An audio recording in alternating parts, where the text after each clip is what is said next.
Hello everyone, this is Leka Sri, volunteer from Shivi Forensics. Today I'll be explaining you multiple choice questions from the topic forensic photography. Before moving into the questions, let me give you a short definition about forensic photography and how it is used.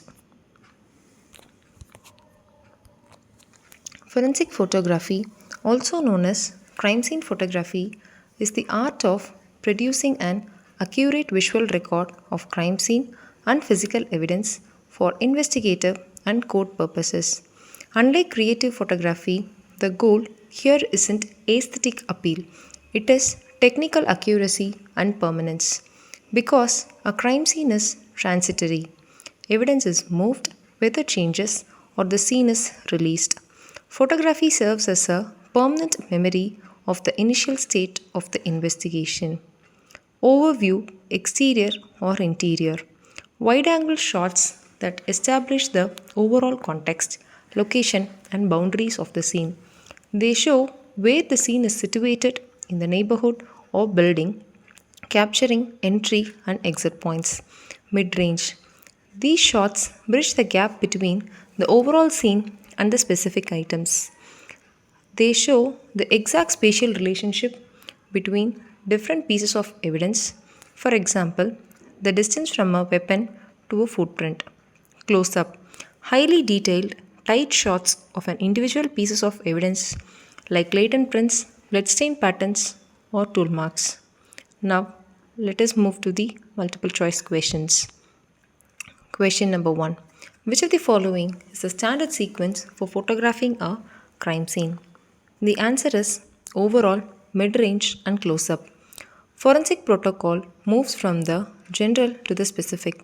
This ensures that the location of an item within the larger scene is documented before zooming it into the item itself.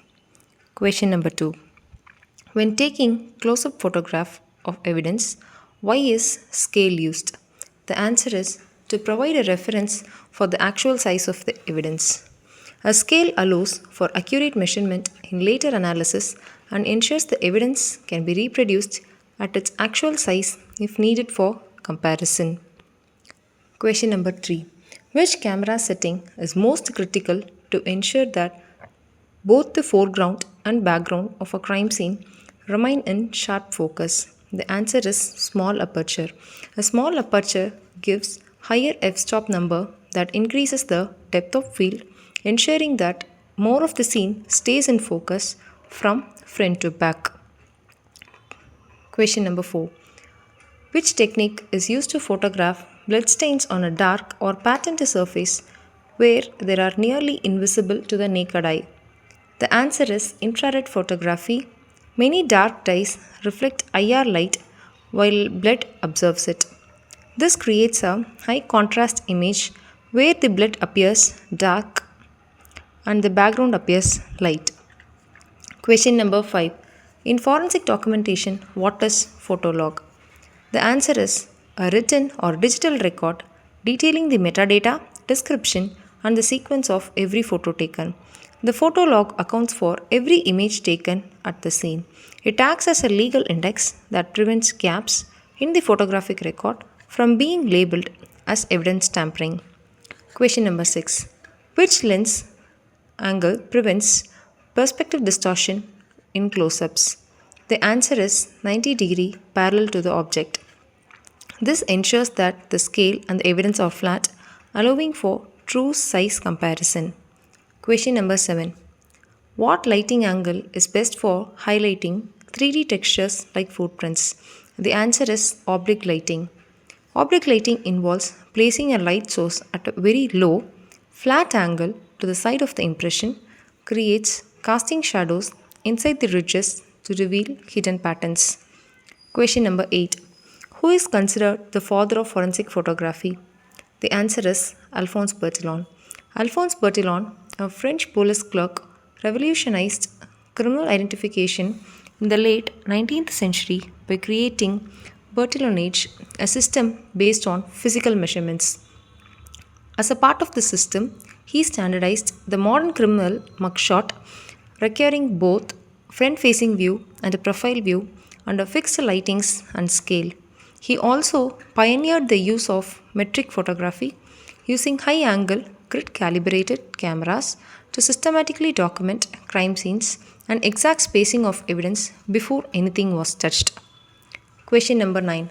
Which type of non visible light wavelength is most effective for capturing deep, older, or faded bruises that are no longer visible to the naked eye? The answer is near infrared or alternate light sources around 415 nanometer.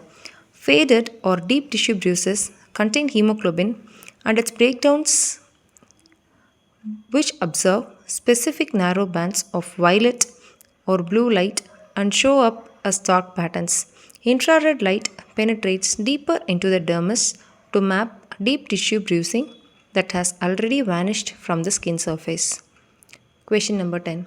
When using the grid method to photograph a large wall covered in the complex impact blood spatter, how must each individual segment be photographed?